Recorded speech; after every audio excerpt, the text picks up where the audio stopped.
As a মুসলিম রমজান মাসে সবার মোবাইলে এই অ্যাপসটি থাকা বাধ্যতামূলক, কারণ এই অ্যাপস সেহরি এবং ইফতারের সময় আপনাকে জাগিয়ে তুলবে। এছাড়াও 5 ওয়াক্ত নামাজের টাইমে আপনাকে স্মরণ করিয়ে দিবে।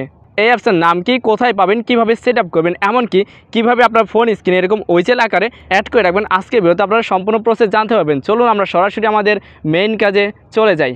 আসসালামু আলাইকুম, welcome to the new video. এইচটিক বিছিলেন। আজকে ভিডিওর টপিক হচ্ছে কীভাবে অনলাইন অ্যাপসের মাধ্যমে সেহরি এবং ইফতার টাইম, নামাজের টাইম সবগুলো আপনি সহজে একটি অ্যাপসের মাধ্যমে আপনার ফোন স্ক্রিন থেকে দেখতে পাবেন। যদি আপনি এখানে ওয়েজেল হিসেবে রেখে দেন, তাহলে আপনার ফোনটি যখন লক থাকবে, লক করার পর আনলক করার সাথে সাথে আপনার সামনে এরকম চলে আসবে, যার কারণে আপনি সহজেই জানতে পারবেন আর মাত্র কতক্ষণ সময় বাকি আছে আগামী নামাজের ওয়াক্তের। চলুন আমরা সরাসরি আমাদের মেইন কাজে চলে যাই। এই অ্যাপসটির জন্য আপনার ফোন থেকে সরাসরি চলে যেতে হবে প্লে স্টোরে।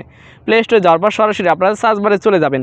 সার্চ বারে গিয়ে সার্চ দিন মুসলিম ডে লিখে সার্চ দেওয়ার পর আপনাদের সামনে এই অ্যাপ্লিকেশনটি চলে আসবে। এই অ্যাপ্লিকেশনটি আপনার ফোনে ইনস্টল করে নেবেন। যেহেতু আমার ইনস্টল করা রয়েছে, আমি সরাসরি এটা ওপেন করে নিচ্ছি। অ্যাপসটি ওপেন করার পর এখানে আপনার দেশ নির্বাচন করতে হবে, কারণ নামাজের টাইম, ইফতার, সেহরি টাইম সারা দেশ বা সারা বিশ্বে একরকম নয়, যার কারণে আমাদের এখানে দেশটা সিলেক্ট করতে হবে। বাংলাদেশ অলরেডি সিলেক্ট করা রয়েছে।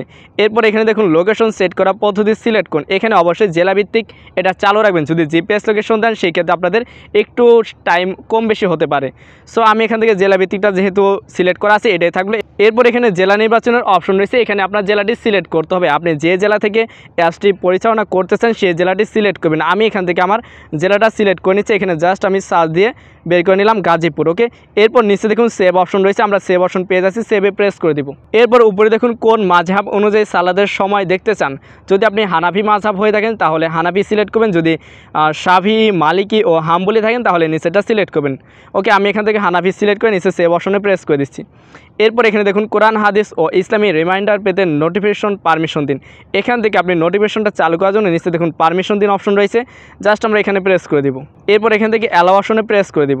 অলরেডি দেখুন অ্যাপস কিন্তু আমাদের সামনে ওপেন হয়ে গেছে। এরপর আমরা এখানে আমাদের নামাজের টাইমগুলো দেখতে পাচ্ছি। সূর্যোদয়, সূর্যাস্ত, আমাদের এখানে ডেট লেখা আছে, এমনকি ফজর, জোহর, আসর, মাগরিব, এশা কোন টাইমে শুরু, কোন টাইমে শেষ, সব আমরা এখানে দেখতে পাচ্ছি। এখানে সালাতের নিষিদ্ধ সময় রয়েছে, নফল নামাজের রক্ত বিশেষ দোষটা আমরা এটা একটু পরে দেখি আমরা।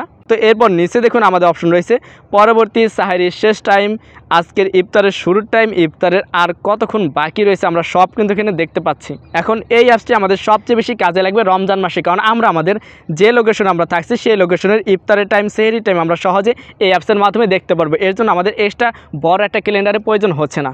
এছাড়াও এখানে দেখুন আমাদের যে সাহারির টাইম রয়েছে এবং ইফতারের টাইম রয়েছে, তার নিচে অ্যালার্ম অপশন রয়েছে। আমরা যদি অ্যালার্মে প্রেস করি তাহলে আমাদের সরাসরি কিন্তু ফোনে অ্যালার্ম সেট হয়ে যাবে। এখানে দেখুন আমাদের সাহারির জন্য অ্যালার্ম সেট হয়ে গেছে 4টা 7 মিনিট। ওকে, আমরা যদি আবার আমাদের অ্যাপসে ব্যাক করি, এরপর এখানে দেখুন ইফতারের টাইম রয়েছে। আমরা যদি অ্যালার্মে প্রেস করি তাহলে দেখুন আমাদের ইফতারের হিসাবে কিন্তু আমাদের অ্যালার্মটা অ্যাড হয়ে গেছে। আমাদের ইফতারের অ্যালার্মটা হচ্ছে এখানে দেখুন 6টা 1 মিনিটে ইফতারের অ্যালার্মটা কিন্তু অ্যাড হয়ে গেছে। এখানে দেখুন সাহারির অ্যালার্ম দেওয়া হয়েছে কয়টায়, 4টা 7-এ। আমরা যদি আমাদের অ্যাপসে ব্যাক করি, আমাদের এখানে সাহারির শেষ টাইম হচ্ছে 5টা 6, অর্থাৎ আপনার যেই টাইমে উঠতে হবে, যেই টাইমে সাহারি করতে হবে, সেই টাইম অনুযায়ী কিন্তু এখানে অ্যালার্ম সেট হয়ে গেছে। এখন কথা হচ্ছে আপনারা যে দেখতে পারেন আমার ফোন স্ক্রিনে এভাবে অ্যাড করা রয়েছে, এটা কীভাবে অ্যাড করবেন চলুন সেটা দেখে নেওয়া যাক।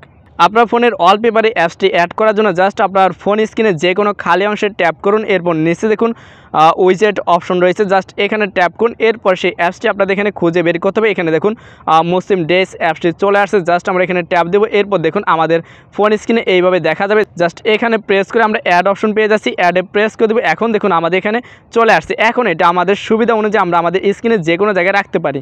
আমরা যদি এটাতে ট্যাপ দিয়ে রাখি, এরপর আমরা এখান থেকে চেঞ্জ করে যে কোনো স্ক্রিনে রাখতে পারবো। আমরা আবার আমাদের অ্যাপসে চলে গেলাম। এখানে আসবে দেখুন ক্যালেন্ডার আইকন রয়েছে, আমরা ক্যালেন্ডারে প্রেস করে রিসেন্ট ক্যালেন্ডার দেখতে পারবো। এরপর এখানে কোরআন অপশনে যদি প্রেস করি তাহলে এখানে কোরআনের প্রত্যেকটি সূরা রয়েছে। এখানে প্লে আইকনে প্রেস করে আপনি চাইলে সরাসরি শুনতে পারবেন, অথবা এখানে ডাউনলোড আইকন রয়েছে, ডাউনলোড আইকনে প্রেস করে আপনি ডাউনলোড করে দেখতে পারেন। এরপর নিচে দেখুন দোয়া অপশন রয়েছে, এখানে যদি প্রেস করেন তাহলে অনেকগুলো দোয়া আপনারা পেয়ে যাবেন, যেটা আপনাদের বাস্তবিক জীবনে অনেক প্রয়োজন আছে।